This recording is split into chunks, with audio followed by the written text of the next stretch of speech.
Ladies and gentlemen, welcome once again to the Packernet Podcast. I am your host and resident panelist, as always, Ryan Schlipp. Check us out online, packernet.com. Find me on Twitter, pack_data. So, as of right now, not a lot of news, so we can just kind of get into it here. The only thing that is of any note is that Jahdae Barron was officially signed by the Broncos, leaving only one first-round pick unsigned, and that, of course, is the Bengals guy, Lamar. Absolute debacle that situation is. I also want to play this. We've been talking about these second-round picks. There's a little bit of additional added context into this situation, so I want to play this for you. Is this a revolution, and is this going to change things for the future? It could. It could. Now, in talking with folks around the league, some of it is a little bit overblown because you could see that at the top of the second round, more and more of these deals were becoming more and more guaranteed. Not fully guaranteed, but just as an example, last year's number 33 overall pick, the first pick of the second round, well, he had almost 96% of his contract guaranteed. And so now you just had to go just a little bit above, right? You're really talking about a couple $100,000 in the fourth year of a contract. Some of these GMs may not even be around at that point. And if you actually drafted well and correctly, you don't have to worry about this because you're probably signing that guy to a deal anyway. And so it has been trending in this way for some time. And Nick Caserio, the general manager of the Houston Texans, said, I'm not haggling over a couple $100,000 4 years down the road for a guy that I hope is a franchise pillar of mine in Jaden Higgins. No, I'm just going to go ahead and guarantee it, and maybe I can start my vacation a little earlier. That happened in the second pick of the second round. And so then that made the Browns, who had the first pick in the second round, Carson Schlesinger, have to guarantee that. What is going to be interesting is what happens with the third pick of the second round and then from then on. So you have Nick Emanwari, who is now with the Seattle Seahawks. He was the third pick in the second round. What's going to happen with him? And then what's going to happen with the player after him, Quinshawn Junkins, who, of course, is dealing with an allegation of domestic violence that is currently being investigated by the NFL, by the Cleveland Browns, and by South Florida law enforcement. And so you will continue on down that. How many of these guys can or will get fully guaranteed contracts, and how many of them will agree to certain deals that maybe it was better than last year, but it's not 100% moving forward. So teams don't want to set precedents. Agents certainly want to set precedents because that helps in recruiting materials that they can send out to get more and more athletes in the future. But it's always great if you can get these rookies on the field. We'll see. There's still a week, but everyone's waiting on what that guy above them is doing before they press play on their plans. So that makes a lot of sense, obviously. It sounds to me, I would guess, like people further down the ticket, further down that second round, they probably know they're not going to get fully guaranteed contracts. But like you said, everybody's still waiting. Like the third guy, he might, and I'm sure that's what they're fighting about. And the fourth guy doesn't want to sign because if he gets fully guaranteed, then I'm going to fight for fully guaranteed. And so it's kind of a matter like that.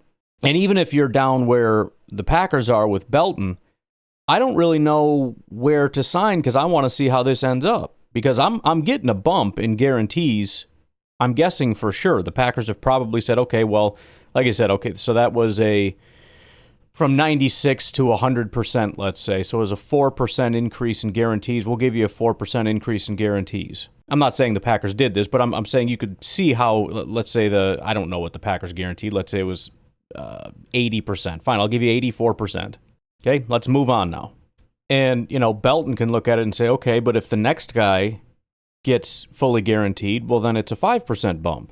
And who knows, maybe it's the next 5 guys that get fully guaranteed contracts. And so it's probably less about everybody in the second round is holding out for fully guaranteed money. It's kind of about there's a realignment happening, and we're going to see how much gets realigned before we make our decision. And the problem is this is taking a very long time. And at some point, like we can't give it 3 weeks per signing. I mean, how long has it been since the last guy signed in the second round? We can't have this long a negotiation. So the third guy gets signed to, let's say it is fully guaranteed. So now the fourth guy, do we have to wait a week, 2 weeks, 3 weeks for that one guy that we can't do this. So something's got to give at some point. And, as they say, what is the saying? Timeline spur action or deadlines? Is it deadlines spur action? Whatever. Teams desperately want these guys back. So you might see some people say, fine, I'll give you a bunch. Or could go the other way. Now, the problem is agents, I don't want to say they don't care, but agents care significantly more about their bottom line and, again, like they said, their ability to pitch what a great job they did to their agents next year. And am I willing to sacrifice this agent and his getting off to maybe a little bit of a slower start, especially when there is this collusive behavior across all agents? As long as we're all doing it? Sure, of course. So, the Packers and all these other teams are probably going to have to go to the player and say, look, I know your agent is saying this to you, and I get it, and we are willing to give you a bump. We need you back. We need you to be a team player. We need you to get in here. You are too young to be, doing this whole us versus them thing. You haven't even started in the NFL. Let's not start off adversarialistic. I don't know. Get in here, all right? Or you're losing your spot, Belton. And honestly, that isn't a terrible sales pitch. Right now, you're a backup. We got Rashid playing left tackle. We've got Morgan playing right guard. You don't have a job. So if you want to squabble over a couple $100,000 as opposed to getting in here and trying to earn tens of millions of dollars, that's your call. We have an offensive line. You go ahead and be a big fat backup. And then we hang up the phone and we essentially, I'm not talking to you about this anymore. This is your offer. Come in here and sign it. We will not go 0.001% higher than this, period. And if he shows up late, man, am I going to make him suffer for that decision. Screwing around with this nonsense.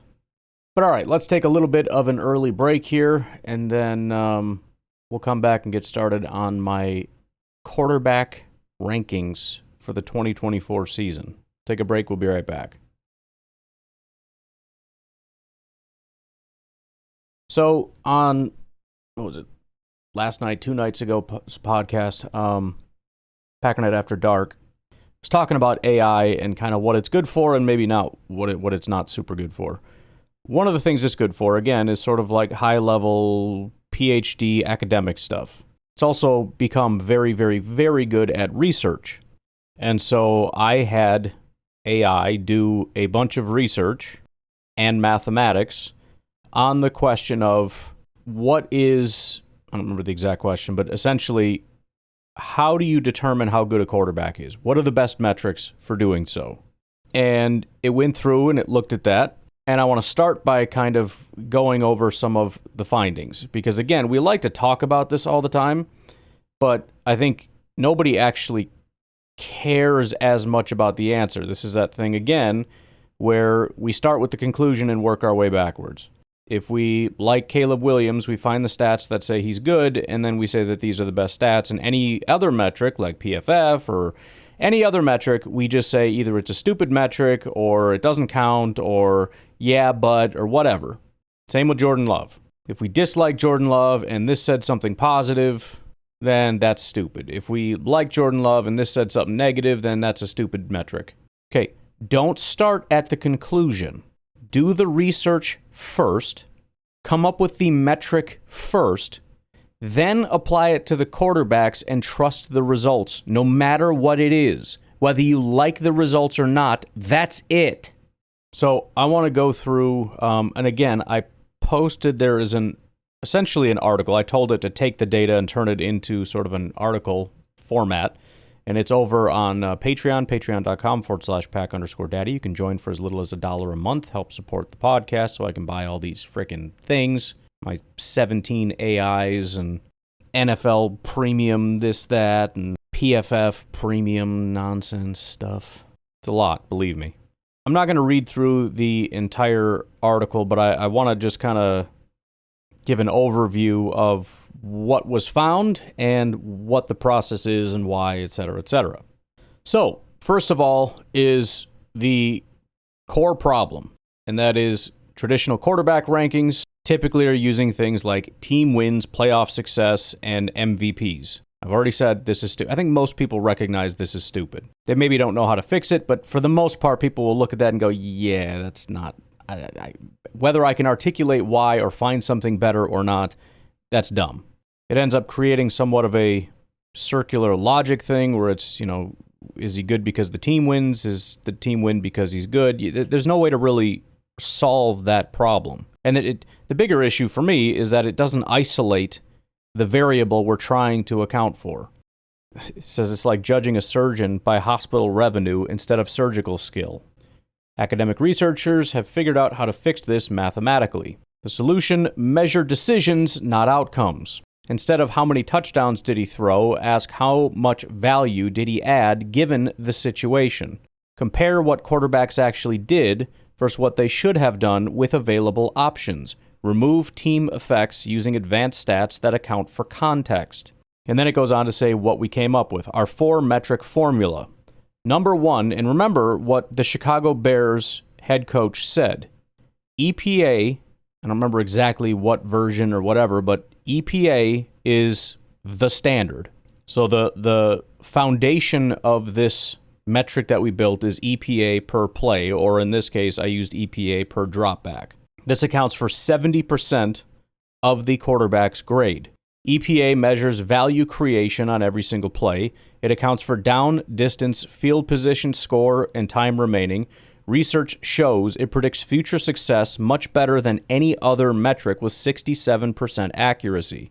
The sort of questions that it seeks to answer would be, for example, if you're on 3rd and 7 at your own 25, how much value did you add versus the average in that same situation? Second, which accounts for 15% of the grade, is, wait for it, watch everybody get mad now, PFF's passing grade. The passing grade grades the process, not the outcome. It doesn't penalize quarterbacks for receiver drops or reward lucky bounces. It has the most stable year-to-year correlation of 0.53. The question that it seeks, questions, for example, it seeks to answer, did you make the right decision and with good technique? Third, accounting for 10% of the overall grade, is completion percentage over expected. It controls for how hard the throws actually were, removes receiver talent and scheme from the accuracy measurement. So it's essentially the best way to account for quarterback accuracy. The question: Aaron Rodgers completed 65% on difficult throws versus dink and dunk completions, 70% on easy ones. Finally, EPA under pressure, accounting for 5%, shows true decision-making when protection breaks down, separates clutch performers from clean pocket heroes. Who elevates their game when it matters most? As for, I didn't mention this, the science of the last two, ESPN's receiver tracking metrics show that CPOE has 0.61 year-to-year correlation, much more stable than raw completion percentage. As for the EPA under pressure, Boone et al. 2025 study of 42 NFL quarterbacks found pressure for performance correlates with cognitive processing speed. Research shows quarterbacks who maintain efficiency under pressure have superior decision-making capabilities. Studies prove it predicts clutch performance better than any other metric. So, what do we do with these 4 metrics? First thing you have to do is normalize everything from a 0 to 100 scale, so one metric doesn't dominate. You don't want one to be 0.1, which is a very good metric, and the other to be a 98 PFF grade, right? So we have to put them on the same scale, essentially. Weight them based on how well research shows they predict actual quarterback ability. That's the 70%, 15%, 10, 5%. EPA gets most weight because of its most comprehensive and predictive. Final score, 0 to 100, where higher equals better quarterback performance. There's a little bit here about why this beats traditional stats. Passer rating, created in 1973 and doesn't account for situation or era. Completion percentage, heavily dependent on scheme and receiver talent. Touchdown to interception ratio, sample size is too small, doesn't show value creation. That's what I've always said about any metric that has small numbers. Touchdowns, interceptions, whatever. If you've got single-digit numbers, sacks.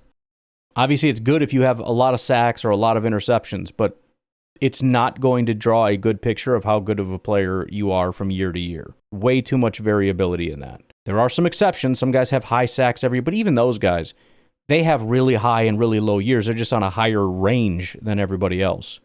Team wins, obviously team dependent. The real research behind this, some of the places where we found some of this data, Carnegie Mellon analyzed 721 quarterback observations across 16 seasons. NFL's own Next Gen Stats team uses similar methodology. Multiple peer-reviewed studies validate these approaches. This is not just an analytics guy opinion, it's actual scientific research. All right, so that is the foundation, right? So we went and did a lot of research on it, went through sort of that was sort of the two-step process. Number one, find the research. And I went and found all this stuff. I said, okay, now what do I do with this information? How do I apply this? And that's when it came up with the 70, 15, 10, 5 model. And so I might as well drag this out a little bit. We'll do it the way the stupid shows like ESPN do it. There are 34 quarterbacks. The grading goes from at the lowest a 7.66 to at the highest a 95.73. We're going to do a top 34 countdown of the best quarterbacks in the NFL based on 2024. Time permitting, we might go back and look at 2023 and then try to find some kind of a, over a period of time kind of a thing. But let's do this first. Coming in at number 34, the worst quarterback in the NFL. And I forget exactly where I drew the line. Obviously, some of these guys didn't play as much as others. It's a pretty decent number. The fact that it settled at 34, I'm looking for roughly 32 quarterbacks. It works. But by a mile, the absolute worst quarterback in 2024 was Will Levis. Second round pick, Tennessee Titans. 2023, he ended with a 64 grade. That went down to a 55. Titans obviously drafted Cam Ward this year, so Will Levis is 100% out, and for good reason. He was and is terrible as a quarterback. Coming in at number 33, Dallas Cowboys quarterback Cooper Rush. Obviously, Cooper Rush is a backup quarterback, so it's a little bit unfair, but he sucks, and he was really bad. Out of 100, he had an 11.35, which obviously is quite terrible. He is currently with the Baltimore Ravens, so his time with Dallas is officially over with.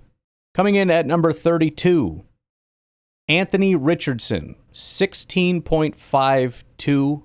I'm not sure if, I was going to say, I don't know if we're to our first actual starting quarterback yet, because as of right now, I think Daniel Jones might actually be the starting quarterback for the Colts. I don't know. I haven't looked into the Colts enough to understand the situation, but looking at our lads right now, they have Daniel Jones as the starting quarterback with Anthony Richardson as the backup. I think Anthony Richardson has flown under the radar as far as absolute god-awful draft picks. He was a number 4 overall selection. He has played just under 400 snaps in 2 years and has consistently been one of the worst quarterbacks in all of football. He had a 16.52 grade out of 100, and according to PFF, massively improved from year 1 to year 2. He was dead last in CPOE because his accuracy is appalling. In fact, Aaron Rodgers had the 3rd worst CPOE in the NFL. The only reason I bring that up is because he was at negative 2.5. Cooper Rush was a galactic mile away, whatever that means, at negative 8. And Anthony Richardson was dead last at negative 10. There were only 5 quarterbacks that were less than negative 1. Richardson was negative 10, almost negative 11. It was negative 10.86. So with Anthony Richardson presumably being a backup, we now get to our 4th backup quarterback in Gardner Minshew. Gardner Minshew was the 4th worst quarterback. He played, about a half a season or so for Las Vegas last year. He was just slightly better than Anthony Richardson at 16.96. So these are 4 quarterbacks. 2 of them were expected to be starting quarterbacks that seemingly lost their job. Will Levis for sure. Anthony Richardson probably lost his job. I'm sure they're going to give him every chance, and fingers crossed they hope he's going to be really good. But as of now, it seems like Daniel Jones might actually be the starter for Indy. But right now, those are 4 guys that are presumably going to be backups this year. At number 30, we get our first guy that is definitely going to be a starter in 2025. Would you like to take a wild guess who it is? I'll give some credit here. There's a bit of a jump up. We go from 16.96 to 27.96, which is quite a bit better, right? It's Caleb Williams. Caleb Williams has the worst 2024 grade of any quarterback that is expected to start in 2025. Let me just remind you, if I didn't just read you a ton of information, if your first thought is, yeah, but the offensive line, or yeah, but the receivers, or yeah, but the coaches, you didn't listen to a freaking word I said. You just didn't. The 30th ranked quarterback, Caleb Williams, 27.96. He had a negative CPOE, completion percentage over expected, at negative 0.1.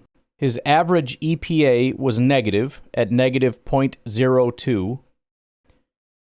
His EPA under pressure was negative 0.4. Pretty much everybody was negative. I think one quarterback wasn't. So that's not, I guess, the worst, but there you go. And his PFF grade was a 63.5. None of that is good.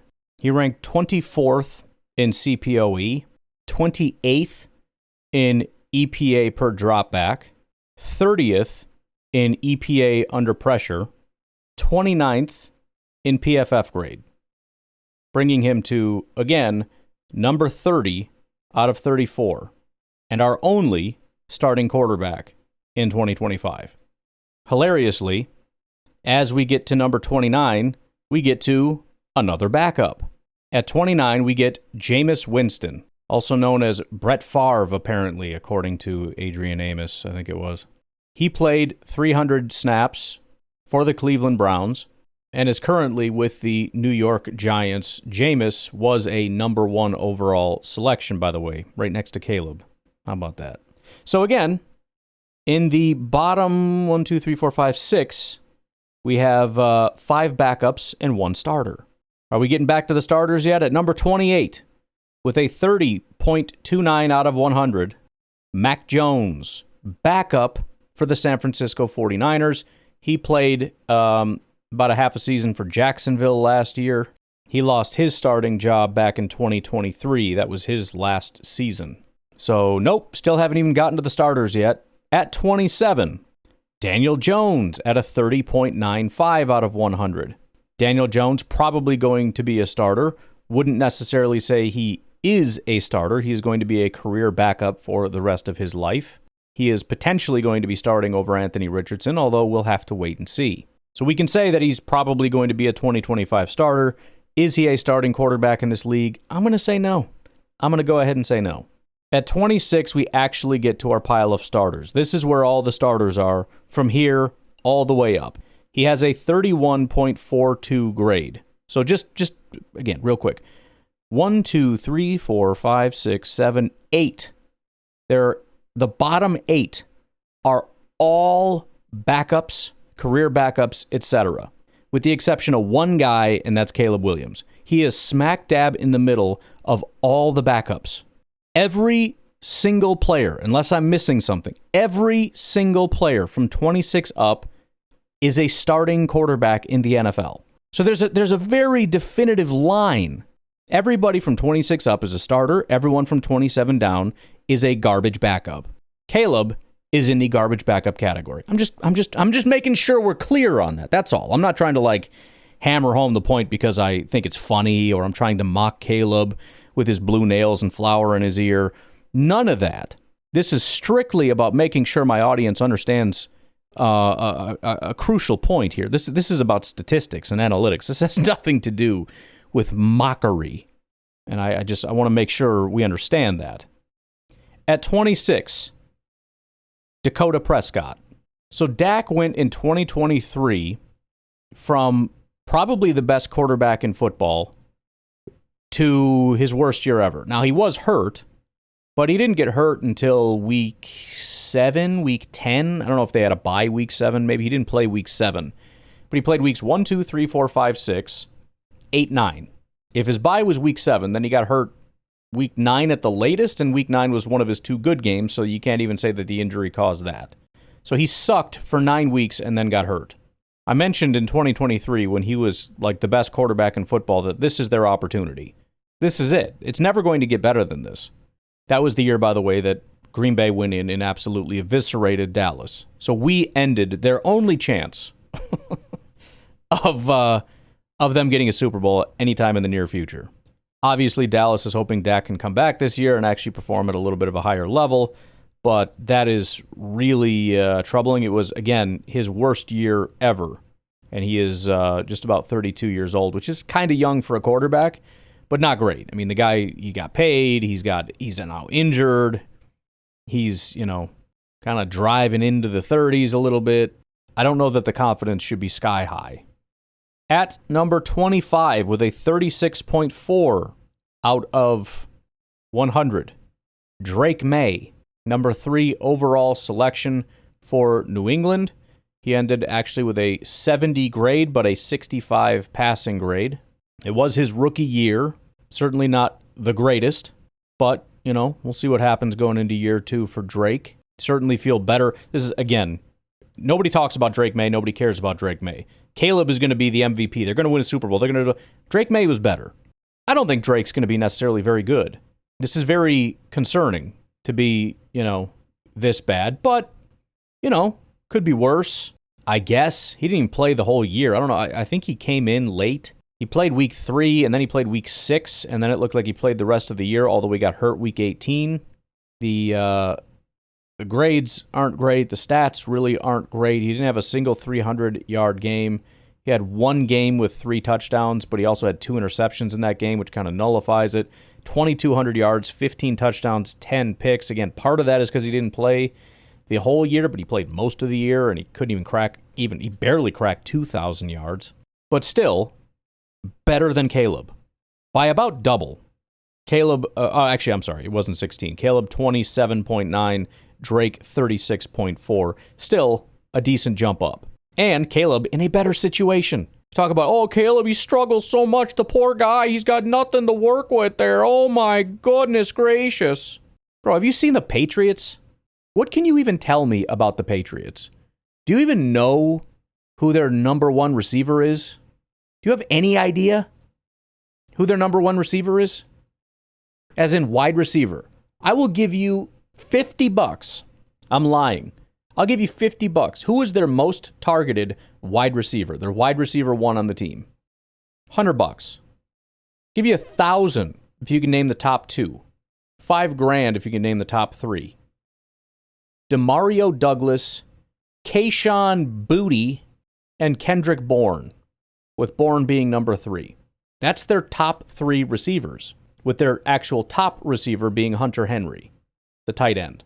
Austin Hooper came in at number 4 among all receivers. Ramondre Stevenson, their running back, I'd have probably given you another $100 if you could tell me their running back's name. Some of you fantasy football guys probably could have got this, but, nobody knows. Even some fantasy football people have no idea because these people are not worth anything.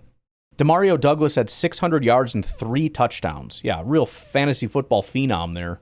How about this? Can you tell me anything about their offensive line? I know that they're a AFC team, but there are AFC teams you know something about. I will give you $10 million if you tell me their left tackle's name. I don't know this person. I've never heard this name in my life. Vendarian Lowe. He had a 45 run blocking grade and a 67 pass blocking grade, as well as 13 penalties somehow. I don't even know how that's possible. At left guard, there's a name that you know, but not as far as being a football player. Ready? Their left guard's name, Michael Jordan. 60 pass blocking, 44 run blocking. The center. If you can name all 5, you get $100 trillion. Ben Brown, 47 pass blocking grade, 59 run blocking grade. The right guard, Mike Onwenu. It's the only one I've heard of, but I don't know much about. He actually had a 72 pass blocking. By the way, every single position at left tackle, they had 1, 2, 3, 4, 5, 6 different people play that position. Left guard, they had 4 different people. At center, 4 different people. At right guard, they had 5 different people, and at right tackle, they had 4. They had no good players. They had 0 continuity. Onwenu is their best player because he had a 72 pass blocking grade. It was a 57 run blocking grade. Their best offensive lineman still sucks. And then their worst offensive lineman probably is their right tackle. $60 quadrillion, if you could tell me his name. DeMontre Jacobs. I have never heard of these human beings in my entire life. 42 pass blocking grade, 42 run blocking grade. That's who started at right tackle. This is the worst offensive line in football, with receivers you've never heard of, offensive linemen you've never heard of. This is the most abused quarterback in all of football, Drake May. They added Stephon Diggs, Mac Hollins, and drafted Kyle Williams. That's 3 additions to their wide receiver room. In the first round, they drafted Will Campbell at left tackle. They brought in Garrett Bradbury, who sucks, but might even be better. They brought in Morgan Moses at right tackle. Again, I don't think he's very good, but is significantly better than DeMontre Jacobs. You want to talk about a guy taking a step? Oh boy, Caleb Williams, greatest offseason in the world. Worst situation in football became like the 5th worst situation in football. My money's on Drake here, all right?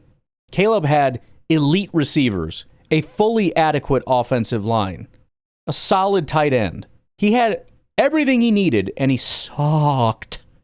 Coming in at 24 with a 36.79, just slightly above Drake May, is Bryce Young.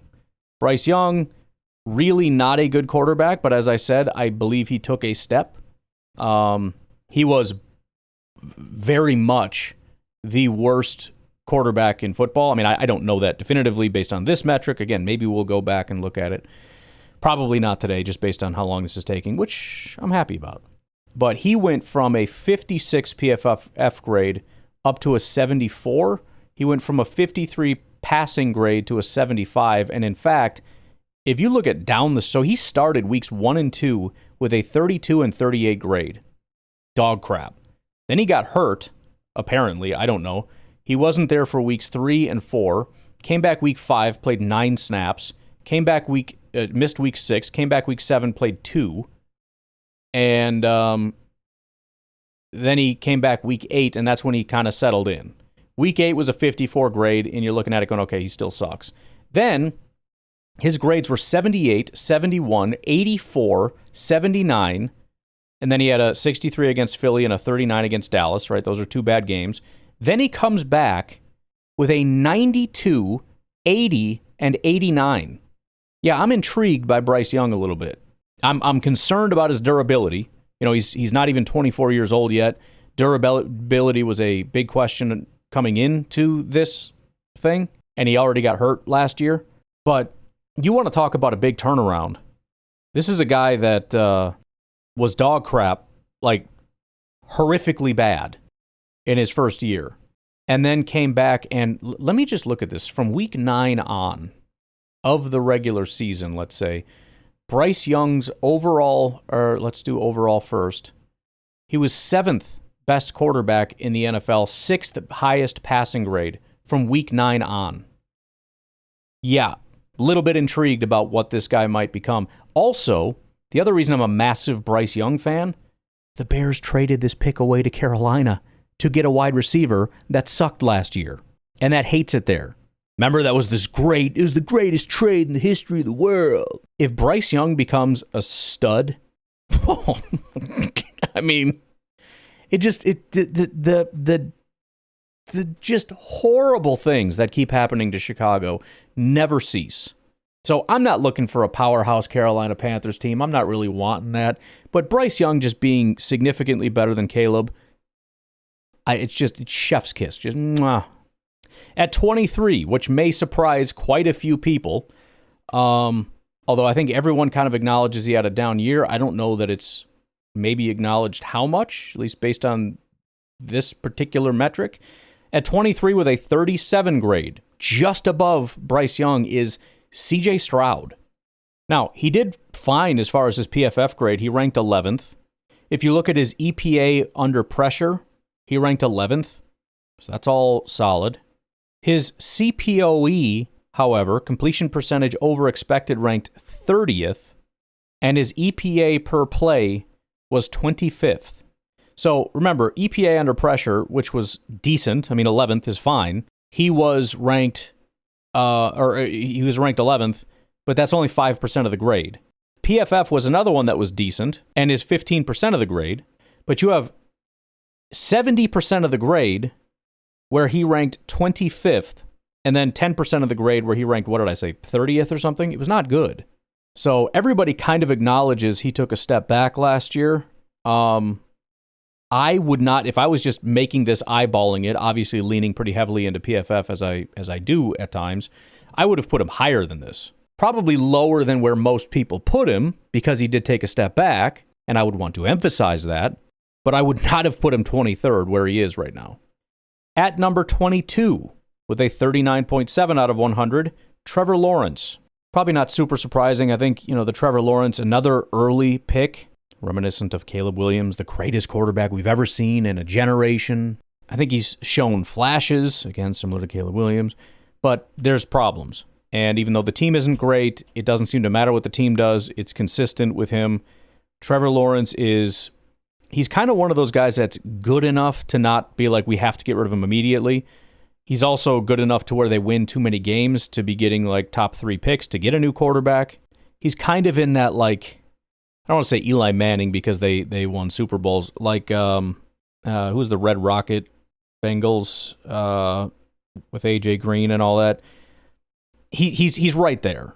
He's okay. He's adequate. They're going to win games. They might even get to the playoffs a couple times. They're going to be drafting at like 13, 14, 15 every year. It's the worst possible situation to be in with Trevor Lawrence. At number 21, Aaron Rodgers, 42.65 out of 100. Now, Rodgers ranked 14th via PFF, which is not terrible. EPA under pressure, he ranked 8th, which is great. But he ranked 20th in EPA per dropback. And he had the 3rd worst, as I mentioned before, CPOE in the entire NFL. 3rd worst completion percentage over expected. So the accuracy apparently was really bad. And then at number 20, you have Russell Wilson, which is a big slap in the face to a lot of people who would put Russell Wilson in the bottom 5, and also the fact that Russell's above Rodgers really going to annoy some people. But what are you going to do? Big Russ. All right, why don't we go ahead and take a break? We'll rip through the last 19. There's obviously, again, going to be some surprises. I'm sure everybody's very happy that we haven't listed Jordan Love yet, so he is at least inside of the top 20 among quarterbacks. He is better than the Bears quarterback. Obviously, the Vikings quarterback will not be on here. That is J.J. McCarthy. Sam Darnold will be. So we'll see how the rest of this falls, and we'll be right back. At number 19, another big surprise, a guy that probably would have been a lot lower on pretty much everybody's rankings, Kirk Cousins. In reality, though, there is not a single metric where Kirk Cousins is terrible. I think his lowest ranking is 22nd, and that's his PFF grade. He had a 72 PFF passing grade, which even that surprises me. Not that I did a ton of looking into Kirk Cousins, but in my mind, he's out there just being dog crap. That was his worst ranking. He was between, I think, 18 and 22 in all of them, so very consistent across the board, consistently right at about 20-ish. So he comes in at 19 with a 45.97. At 18, another guy that is hated by Chicago Bears fans because some people, obviously, a lot of the media still wants to talk about Caleb 24/7, but this guy actually really did step up and start playing quite well down the stretch, and some people are acknowledging that this team as a whole might actually have some potential, and that is Bo Nix, 47.95, and certainly the second best quarterback of the group. I mean, I think the way that this is sorted is the way that I would have put it. Jaden Daniels was obviously the best. Then it would be Bo Nix. Then it would be Drake May. Then it would be Caleb Williams. And I would probably have them spaced about this far. Maybe Bo would have been a little higher or something. Although maybe not, because you look at who's on the list. There's pretty good quarterbacks coming up. But as a rookie, I thought Bo Nix did a really good job. Probably not talked about enough. Another guy that if you look down the stretch, I mean, it honestly reminds me a lot of 2023 Jordan Love. The first 5 weeks were crap. Worse than what you would see from Jordan Love. 3 of his first 4 games were graded in the 40s. Terrible. With week 3 in the 70s, week 5 in the 60s. Then, starting in week 6, it was 79, 59, 87, 63, 73, 83, 75, 76. Then he had the 2 bad games in the middle here. Kind of, again, Jordan Love 2023, those random games. Week 15, 56. Week 16, 63, which is not terrible. And then he ended week 17 with a 71. Week 18 against the Kansas City Chiefs, a 90. So against a hated and heated rival, the Kansas City Chiefs. Granted, I think they probably pulled their starters, but still. 321 yards, 4 touchdowns, 0 interceptions, 90.3 PFF grade, 3 big-time throws, 0 turnover-worthy plays. And then he goes to the playoffs against Buffalo. They lose the game, but he had an 85 PFF grade, 75 passing grade, 89 rushing grade. He ended the season 78 overall, 74 passing grade, 81 rushing grade, 3.7% big-time throw, 1.8% turnover-worthy play rate, which I'm not positive, but I think that's lower than Caleb, if I'm not mistaken. He had way more interceptions because about 100% of his turnover-worthy plays were intercepted. He had 13 turnover-worthy plays and 12 interceptions. Bo Nix is just better than Caleb. Now, maybe Caleb can become great. Oh, that's fine, but it's not even close. Not even close.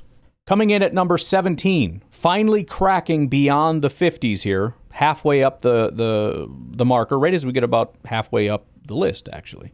Geno Smith, 51.15, followed by a guy, I don't want to say he's overrated, because I guess I'm just kind of confused by it. When I feel like this guy was at his best, he didn't get enough credit. Now that he's with his new team, and he's all broke down, and at the end of his career, we talk about him like he's the greatest that ever lived. 54.57, Matthew Stafford coming in at 16. I'm just kind of confused by the Matthew Stafford thing. I mean, he's 37 years old. I think he was healthy pretty much all of last year, and maybe has been for a couple years, so maybe that's kind of working to his advantage. But he's had some injury issues. There was some question about potentially he could retire. Maybe that's all behind him now. I don't really know. But, I mean, he had a 74.7 grade. Half of his games were 70 and above. The other half were 60 and below with he had a 45, a 48, a 51, a 54, a 57, a 57. He had several bad games. He's a good quarterback. He's had stretches of being a very good quarterback, although, I don't know if he would be in the massively elite category. It's just, there's a lot of talk now. Even, when you heard the Jordan Love thing, when they said he's kind of like the Diet Coke version of Matt Stafford in his prime. And it's like, okay, I guess. Even though I think Jordan Love and maybe the reason they're doing this is his actual highest graded season ever was 2023. Matt Stafford was. So maybe it's actually strangely like a recency bias thing. Because like I said, in Detroit, he was really good, and I don't feel like he ever got this amount of praise. Now that he's in LA, it's like, oh, he's one of the greatest of all time. And it's like, yeah, but it's just a weird thing. And everyone's terrified of the Rams, and I think for decent reason. I'm interested to see what Stafford and Devontae and that crew can do. They got a pretty good team there. I think they've done a phenomenal job the last couple years adding some pieces. They've actually got scary pass rushers now for the first time in human history, at least off the edge. So maybe, it's just, I don't know, it's just a weird thing. But he came in 16th this past year. At 15, with a 59, so we're almost to the 60s already, Sam Darnold, Minnesota Vikings quarterback. So we know that Jordan is, first of all, top 15, and second of all, ranked better than two of the three quarterbacks in the NFC North. At 14, with an almost identical grade, 59.54, is Kyler Murray. At 13, probably a guy people would have had lower, Derek Carr, 64.16. Then the next two are going to, the next three kind of are going to be very, very good, and you're going to have to lock in with me, okay? 3 reasons why I wanted to do this exercise right here, and it's because of these next 3 players. One of, overrated is unfair. I like the guy. I think he's good. He's obviously done some very good things, etc., etc. But there's been some conversations, and we'll have to save this probably for tomorrow to go over some of this. But I know one of the geniuses over on Speak or whatever those stupid shows are that are now canceled, one of the guys that just got fired, Acho, he did a long thing about why this guy is easily top 5. At the absolute worst, he is top 6, and then goes and gives the dumbest reasons in the history of the universe, and then even goes on to discredit himself in his diatribe, which is hilarious. But coming in at number 12 with a 64.96 is Jalen Hurts. Jalen Hurts is a good quarterback. I don't have a problem with Jalen Hurts. But it's very obvious that what we saw last year was one of the best rosters in the NFL. He didn't detract from the roster. I'm not going to call him a bad quarterback, but he was a piece of a elite roster. And that's it.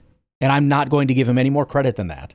He is a borderline top 10 quarterback. Very good chance last year he was top 10. Very good chance this year he's top 10. He's right in the mix. But he is not a top 5, top 3 quarterback just because their team won a freaking Super Bowl. That's stupid. He is a talented quarterback with an elite receiver group and one of the best offensive lines in all of football. And the best, or top 2, rushing offenses in all of football. There is nobody with a better situation in the entire NFL than Jalen Hurts. Not Lamar, not Josh Allen. Goff is maybe close, but it ain't Goff. It sure as heck isn't Burrow. It's not Herbert. It's not Love. It's not Mahomes. It's not frickin' Bo Nix. It is Jalen Hurts. Maybe my favorite on this entire list, because I am so sick and tired of listening to these quarterback rankings where they say, obviously this guy's number 1, and then it's a question of what's after that. He was bad this past year. Remember, you probably already know what we're going to say, but remember what I said when people kept grabbing bad quarterbacks and putting him next to this person's stats and then saying, therefore they're good, like Aaron Rodgers. Oh, look, Rodgers had the same stats as Mahomes, therefore he must have been good. Oh, I thought he was bad, but he had the same stats as Mahomes because Mahomes didn't have a good year. At number 11, outside of the top 10, Patrick Mahomes with a 64.99. I love this exercise so much. I didn't really have a definitive thought on Jalen Hurts. I probably would have put him inside the top 10 if I was just doing the rankings myself. I would not have had him top 5. He would have been in and around this range. I'm happy that he's where he is because we need an honest assessment of Jalen Hurts outside of put some respect on his name. He won a Super Bowl. I don't give a crap. I'm not going to pretend that Eli Manning is Peyton Manning because he won a Super Bowl, won 2 Super Bowls. Eli is Eli, Peyton is Peyton. Peyton is way better. What about the Super Bowls? I don't care if Peyton won 0 and Eli won 7. Peyton is significantly better than his brother. It doesn't matter. It's irrelevant. But Mahomes, boy, oh boy, does that feel good. Obviously, Mahomes is talented. But we spend all of our time, and we do this all the time with a lot of people, and Mahomes next year could be the number 1 quarterback in football. That is absolutely a possibility. But what drives me nuts is when people start to decline and nobody wants to talk, nobody even wants to acknowledge it. Some people are just so good for a period of time, they are considered the best ever for all time. This is what I hate about free agency. Somebody that hasn't been good for 5 years but has big name recognition, everybody wants to go out and spend $30 million a year on this guy because they have no idea he hasn't done jack squat. And when somebody signs them for $20 million, and they're all steal of the century. Oh my, I can't believe we didn't get him. And you say, he's not even good anymore. Everyone loses their mind. What are you talking about? You think this guy's not good? What are you, stupid? Bro, you're living in 2021. EPA per play, Pat Mahomes ranked 11th. PFF passing grade, he was 9th. CPOE, 13th. Under pressure, he's very good. But again, that's a smaller sample. He was 5th. So he was only top 5 in one metric, and it was the least, the 5%er. He wasn't number 1 in a single category. He wasn't even consensus top 10 in every category, which is why he's not consensus top 10 overall. So yes, Pat Mahomes and Jalen Hurts are outside of the top 10. Freaking deal with it. I would love for somebody to even make a case. Why is Pat Mahomes in the top 10? And don't give me this crap about watch the tape. You didn't watch Pat Mahomes every single game last year. You didn't. What, because he had 4,600 yards? He had a lot of yards. Oh, yeah, a lot of yards. It was great. A lot of yards. He was, 5th in yards, 7th in touchdowns? I'm sorry, I just don't care. First of all, again, that certainly doesn't make him number 1. You know where he was in big-time throws? Think about it. Pat Mahomes, he should be dominating in big time. This is what he does, bro. He ranked 28th. He's actually, strangely, tied with Jordan Love and Justin Fields. Not a lot of big-time throw stuff going on. Anyways, at number 10, and I'm actually very happy about this, Jordan Love, 65.88. So in a year where Jordan Love had a down year, where he was injured for half the season and missed games, where everybody expects him to take a step back. Step forward, I guess. Returning back to forward. Shut up. He was better than Mahomes, better than the Super Bowl champion Jalen Hurts, better than division rival Sam Darnold, who had a breakout season, better than the golden boy Matthew Stafford, than Geno Smith, than one of the hottest rookies, Bo Nix, better than Aaron Rodgers, who we let go, better than early first-round pick Trevor Lawrence, better than the guy he's constantly compared to that many people think is still better, C.J. Stroud. In fact, by a mile, almost double. C.J. Stroud, 37, Jordan Love, 65. It's not even in the same stratosphere. The fact that he was really disappointing and is causing me to say, boy, I don't even know if he's the guy, and he was the 10th best quarterback based on, again, I didn't cherry pick this.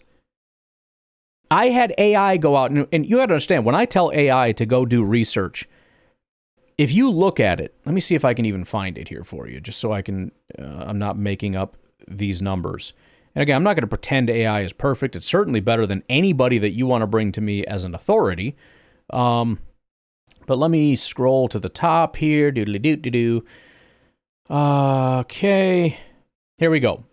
So when it finally did its research, do you know how many sources it went through? So the research that was done for quarterback statistical analysis, it searched through 352 sources. Imagine doing your own research to try to figure this out and reading 352 articles on the topic. There's articles from FTN going through the DVOA, a lot of Football Outsider stuff, some PFF analytics stuff, how the analytics movement has changed the NFL and where it's fallen short from theanalyst.com. Sports analytics in the NFL from NIH.gov, actual government research. Using tracking and charting data to better evaluate NFL players. How advanced analytics and machine learning have taken over the NFL. Research paper competition, MIT Sloan Sports Analytics Conference. How next-gen data analytics is changing American football. Football analytics, using data science to help improve NFL quarterback passing scores. Sports analytics, research paper summary with sports betting strategy over at CMU Sports Analytics. Methodology and evaluation in sports analytics, challenges, approaches, and lessons learned. Quarterback evaluation in the National Football League from sfu.ca. Okay, 352 of these, based on that research, came up with a metric, not cherry-pick data, a metric, to try to determine who played the best in 2024.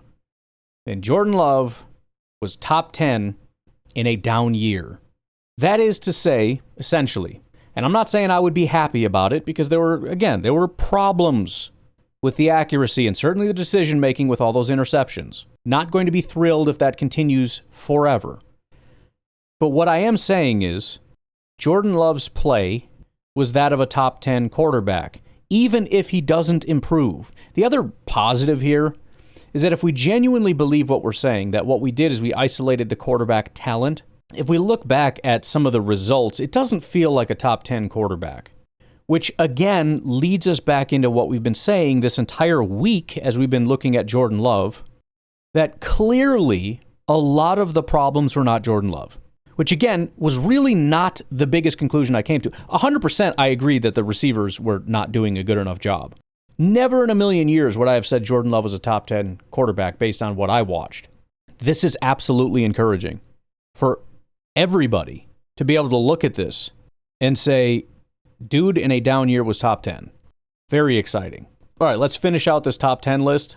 Again, tomorrow I might look a little bit into 2023. I'm just curious where Jordan Love fell. Also curious about Mahomes and Hurts. And then also doing kind of a over the last couple years kind of a thing. Give us a better idea of maybe what to expect in 2025. Justin Herbert at 9. I think you could say he's, depending on where you're at with Herbert, either massively overrated or underrated. I think Herbert's a very good quarterback. I think he has been. Some people hate Justin Herbert because he hasn't, quote-unquote, done anything. Bro, he's in the worst situation in the world, and he's out there doing what he can do. All right, leave the man alone.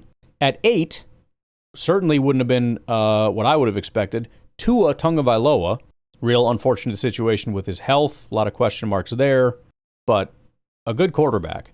At 7, the most underrated quarterback in the entire NFL, a guy everybody loves to hate, Brock Purdy. I don't know why, but everybody just hates him, refuses to acknowledge he's any good at anything. He is the first quarterback to crack into the 70s, 70.75 out of 100. At 6, rookie Jaden Daniels, who the Bears passed on, 6th best quarterback in the entire NFL as a rookie. At 5, a guy that is also massively underrated based on what he did because of what he's been in the past, which even that is somewhat underrated, Baker Mayfield. Again, everybody hears his name and says, yeah, right. Bro, you didn't watch Baker, so you don't know what you're talking about. It's not impossible. He had a good year. And he did. 75.27. Then you get into the final 4, and I don't know that there's a ton of disagreement here. These are very good quarterbacks.